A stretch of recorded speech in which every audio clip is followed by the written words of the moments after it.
Hey everyone, Cooperman here. With a lot of games being remade, rebooted, or given drastic redesigns and sequels nowadays, there are accusations going around of censorship more and more lately. And like my first video with me and Tracer discussed the accusation of woke being misapplied, this too is an example of people jumping the gun. Mostly, there is an easy way to tell if something is or isn't censorship, but we'll get there when it comes up. It really is a bit annoying hearing people who are quick to call everything woke and censored continually jump at shadows and jump the gun. Doing so just causes more harm to our side when the silent majority see for themselves it's not the case. But anything to make a quick buck on YouTube, am I right? Maybe someday I'll talk about grifter accusations to the same degree we did woke and censored. Anyway, the best way we can go about this is breaking down a few examples of things that are quote-unquote censored on a case-by-case basis. Really dissect them individually rather than lumping them all together and calling it a day. You know, the thing you're supposed to do. So to start off, last June, Ninja Gaiden Master Collection came to all major systems, including the Nintendo Switch. This was a trilogy collection of the Ninja Gaiden reboot games from the Xbox 360 era, and it included most, if not all, of the DLC and extra features in the definitive versions of the game, except one. You see, in the version of Sigma 2 in the collection, there was no feature to see the enemies having their limbs severed. Granted, both the other games had it. It wasn't a ratings issue, as the collection would have been rated together. So what was it then?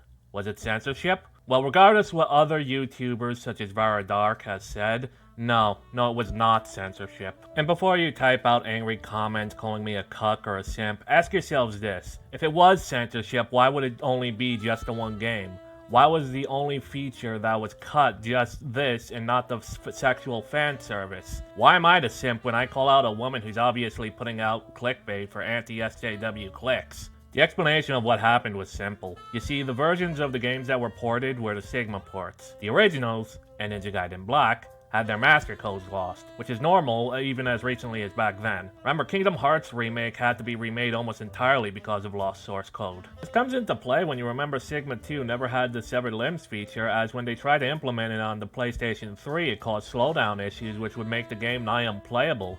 As such, they decided to leave it out. But wait, I hear you say, why didn't they just add it back in? I mean, they added content back from Sigma 2 Plus, right? Well, that's where the Nintendo Switch comes into play. Obviously, the feature in 2 and 2 alone, as hard as it is to believe, caused similar issues on the Switch in handheld mode, and very likely the PlayStation systems as well. It was easier just to leave it out rather than go into the code and refine it. Is it ideal? Well, no, but it is understandable, and it certainly is not censorship. Okay then, well how about Team Ninja's other flagship game, Dead or Alive?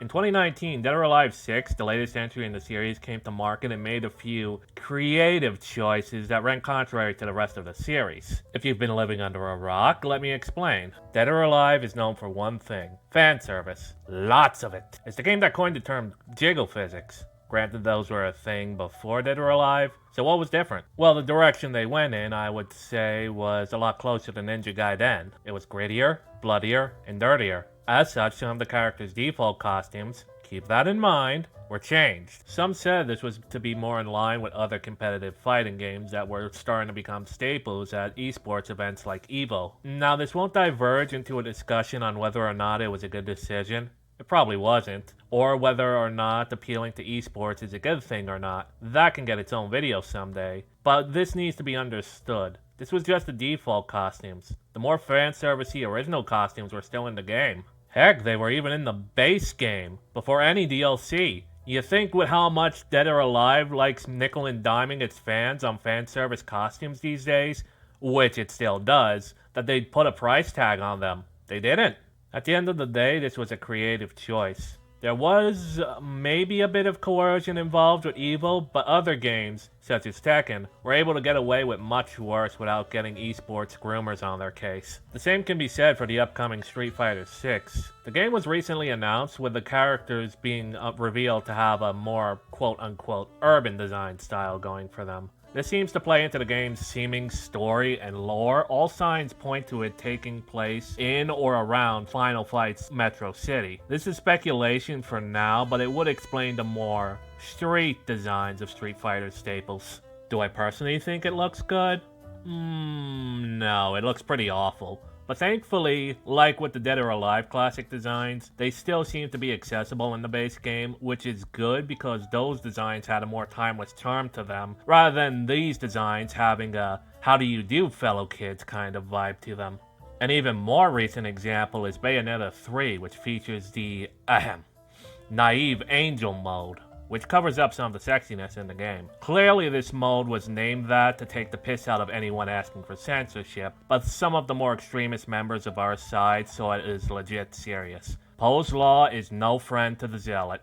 Another game that updated its designs is the Final Fantasy VII Remake. Granted, these changes are not as drastic. Mostly the designs are made to look more realistic, like most JRPGs nowadays. Hair being made less spiky and whatnot. They even gave Barrett some sunglasses, which update his character reference from Mr. T, who less people remember now, to Wesley Snipes, who's a more recent figure in cultural memory. Of course, no one talks about those redesigns. They all talk about Tifa's, which, well, it looks like they gave her a sports bra or an undershirt, and that's literally it. Yeah, some people, even among my own friend group, see this as enough to call the game censored. Some even say her bust size has been reduced, but looking at it, not only do I not see that, it actually looks like they made her tits bigger. And her skirt is now pleated, allowing for more upskirt shenanigans to occur more easily. So what's the problem? Well, boiling it down, the problem is that it deviates from the original designs, even slightly. But like with Dead or Alive or Street Fighter, that isn't censorship, that's just art direction. You can agree with it or not, but it's not censorship. Then what is censorship? Well, it's as follows.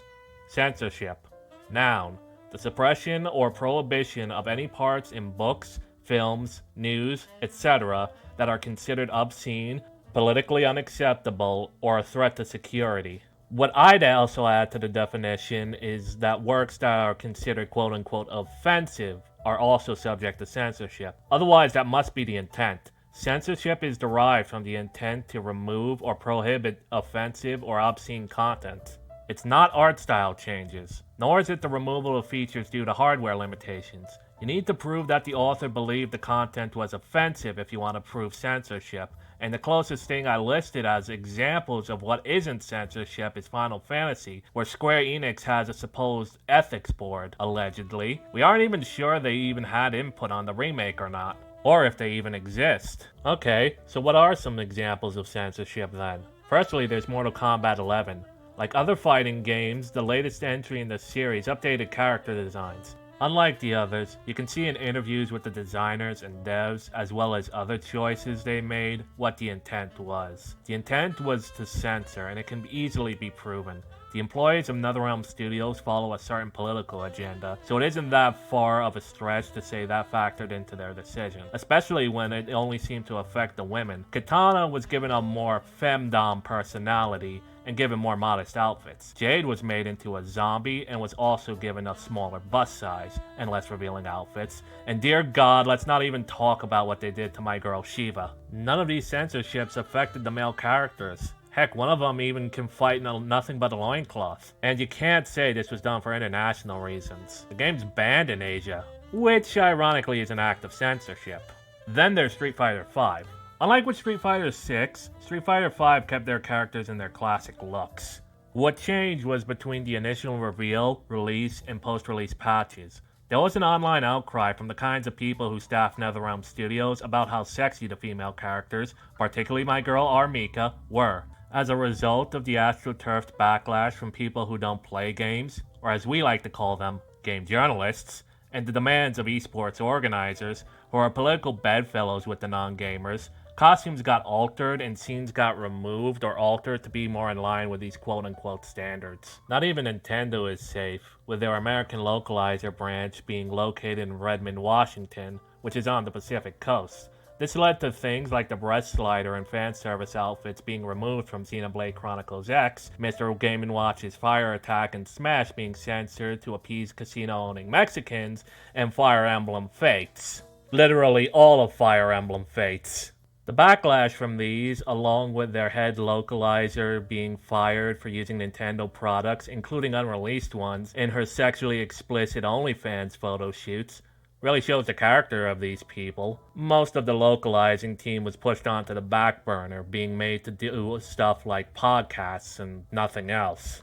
the same cannot be said for the localization team for Atlas. This video is long enough as it is to go over everything they've done with just double the length. Finally is the remake of Resident Evil 3 Nemesis. Jill Valentine was given a more combat-ready design, despite the story remaining mostly unchanged. That being, Jill was going out for a date when Nemesis attacked her, meaning she was supposed to look sexy and dress comfortably. It isn't perverse to say skirts are comfy and easy to wear. Just ask the Scots. And the fact that the game's director stated that Jill's original design was quote-unquote problematic, something that he'd have no authority on as he only directed the remake and not the original, and you can prove that this is a cut and dry example of censorship. At the end of the day, while not everything is censorship, there are a good few things that are. And if you want to know what is or what isn't, you need to ask yourself these questions. 1. Is it the result of an outside force, the woke mob or censorship board, applying pressure to the creator? 2. Is the change being made to appease political sensibilities or cultural obscenity standards? 3. Was the change made with the intent to adhere to said standards? Can it be proven? If the answer to any of these are yes, then you have censorship on your hands.